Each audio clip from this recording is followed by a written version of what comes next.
Seja bem-vindo e bem-vinda.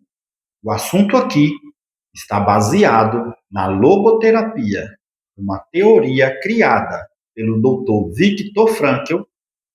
Então, hoje falaremos sobre o quinto estágio, sobre a morte e o morrer, da psiquiatra Elizabeth Kubler-Ross, que é este livro aqui. Vamos falar sobre o quinto estágio. Já foram 4 estágios, veja e revisa os vídeos anteriores para compreender e entender melhor. Eu vou estar lendo aqui também este livro. Também vou estar lendo este livro aqui do Dr. Sigmund Freud, que é o volume 14, onde ele fala do luto e da melancolia, mas também outras obras no mesmo livro.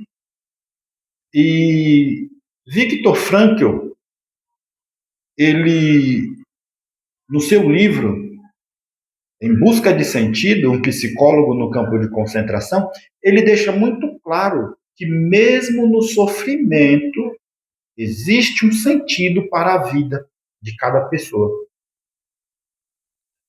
O que não pode, ele fala no livro, é você permanecer neste sofrimento a sua vida por inteira. Porque chega um determinado momento em que cada pessoa vai ter que ressignificar. E a palavra ressignificar significa dar um novo sentido. É aquilo que o próprio doutor Viktor Frankl fala, conferir sentido. Porque a vida não pode ser sofrimento o tempo todo. Então vamos à leitura do livro da doutora Elizabeth Kubler-Ross. 2 pontos específicos chamam muito a atenção. Um no 4º estágio, que é a depressão, e o outro no 2º estágio, que é a raiva. Olha só o que ela falou. No 4º estágio, a depressão. No entanto, não esquecemos a aflição inicial, que o paciente em fase terminal é obrigado a se submeter para se preparar para quando tiver de deixar este mundo. E ela fala também que se ela tentasse diferenciar os 2 tipos de depressão, o primeiro seria a depressão reativa e o segundo seria a depressão preparatória.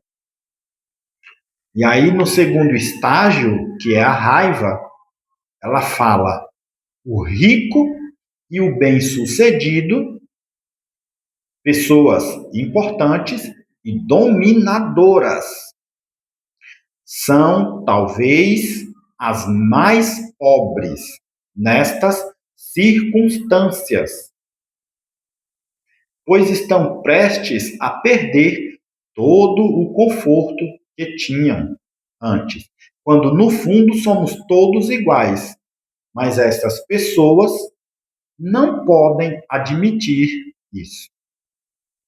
E lutam até o fim. E não raro perdem a oportunidade de aceitar humildemente a morte. Apesar de tudo, são os mais desesperados.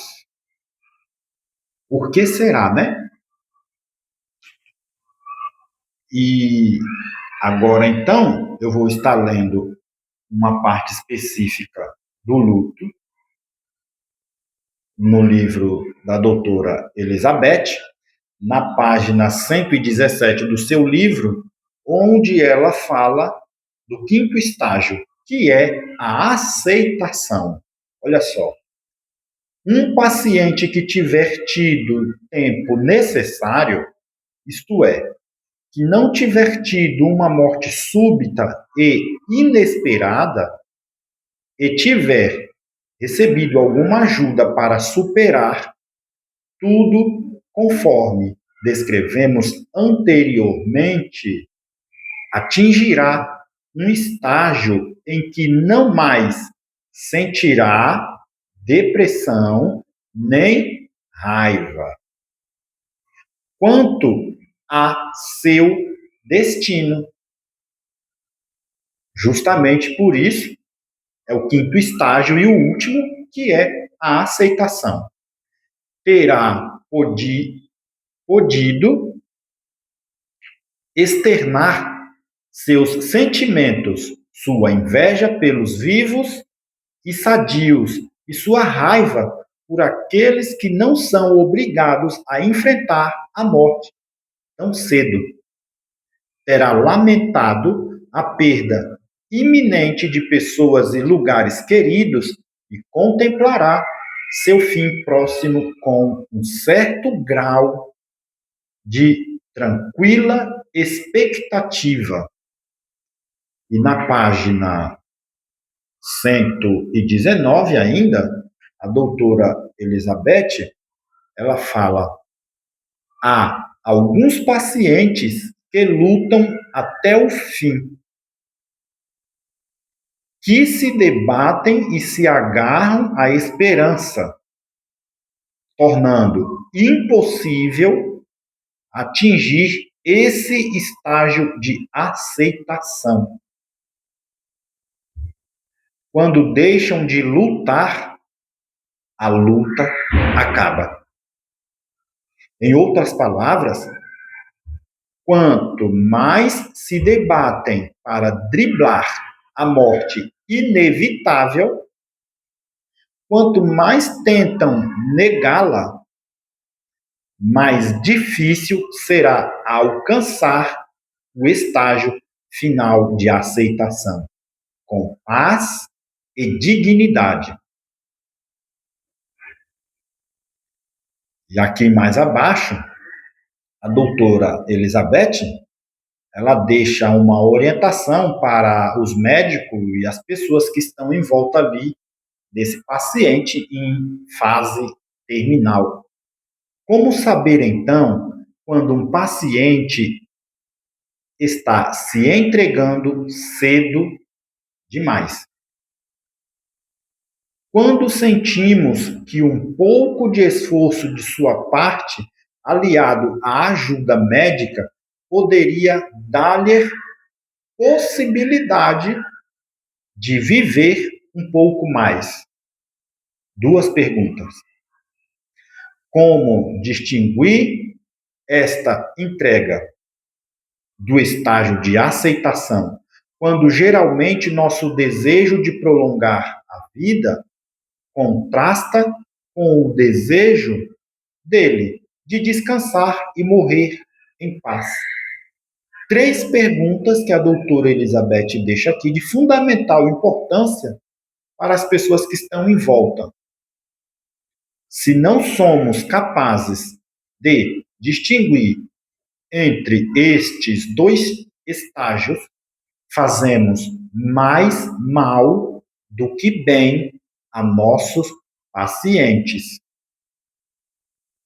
E nos sentimos frustrados em nossos esforços, além de fazermos de sua morte uma última e penosa experiência. Então, a doutora Elizabeth, ela deixa três perguntas e no final das três perguntas, ela dá uma orientação. Essa foi a leitura do livro da doutora Elizabeth, porque o que precisamos entender é que todo fim é uma perda. Todo fim, toda perda resulta em um luto. O que você não pode permanecer e se acomodar é na melancolia, porque esta melancolia leva para a depressão.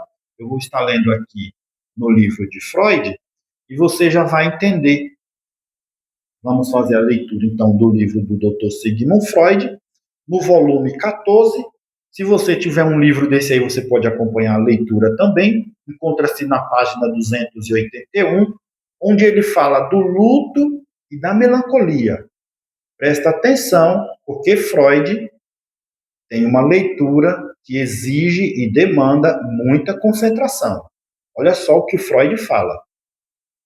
Tudo isso só é possível porque as reações expressas em seu comportamento ainda procedem de uma constelação mental de revolta, que, por um certo processo, passou então para o estado esmagado de melancolia.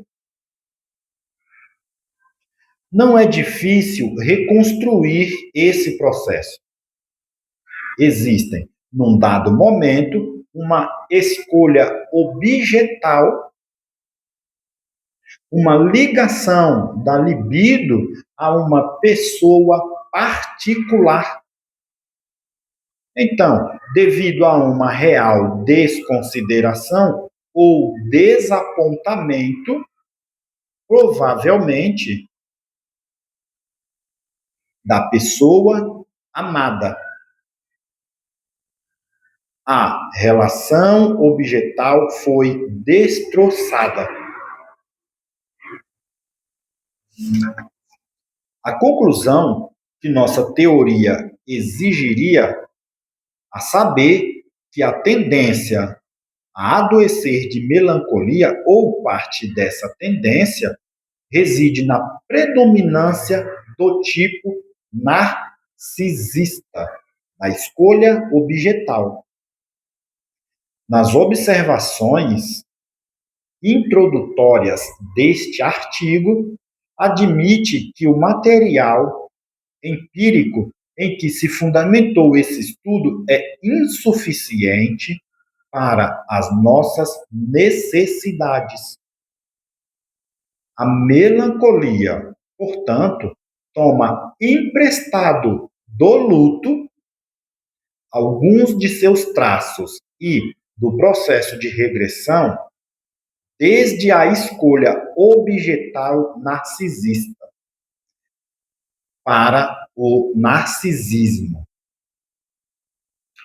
É, por um lado, como o luto, uma reação à perda real de um objeto amado, mas acima de tudo isso é assinalada por uma determinante que se acha ausente no luto normal, ou que, se estiver presente, transforma este em luto patológico. Essa é a leitura do livro do Dr. Sigmund Freud. Tudo isso para dizer, segundo Freud, a escolha objetal na melancolia é de natureza narcísica. Isso significa que, em vez de investir amor em um objeto externo, na pessoa ideal, de forma madura, o indivíduo melancólico escolhe um objeto que reflete o seu próprio eu, o ego. E aí, na identificação narcísica, Freud diz: quando esse objeto de amor é perdido, seja por morte ou por abandono, o melancólico não consegue desinvestir a libido. Libido aqui, Freud fala que é a energia psíquica, e transferi-la para um novo objeto, como ocorre no luto normal. Em vez disso, a libido regressa ao eu, ao ego. Você vê como que funciona todo o processo? Porque a gente precisamos viver o luto. todas as perdas, precisamos vivenciá-las verdadeiramente para elaborar vida. Porque quando não vivenciamos o luto, ficamos na melancolia, as perdas. E para que serve a análise que Freud criou? A análise é para esvaziar o inconsciente, é para remover, para amenizar essa tristeza que não cessa. Essa tristeza que não cessa vira melancolia, e a melancolia leva para o estado depressivo. Porque a depressão é tudo aquilo que a gente não chorou de verdade. As nossas perdas ao longo da vida. Então, a neuropsicanálise é uma teoria que valida tudo aquilo que o Dr. Sigmund Freud falou. E o que foi que Freud deixou muito claro? É que a cura se dá pela fala. A cura é pela fala. Então, hoje foi o quinto e último estágio sobre a morte e o morrer. Este assunto não acaba aqui, ele não se esgota. Em um determinado momento, eu volto com estes outros assuntos.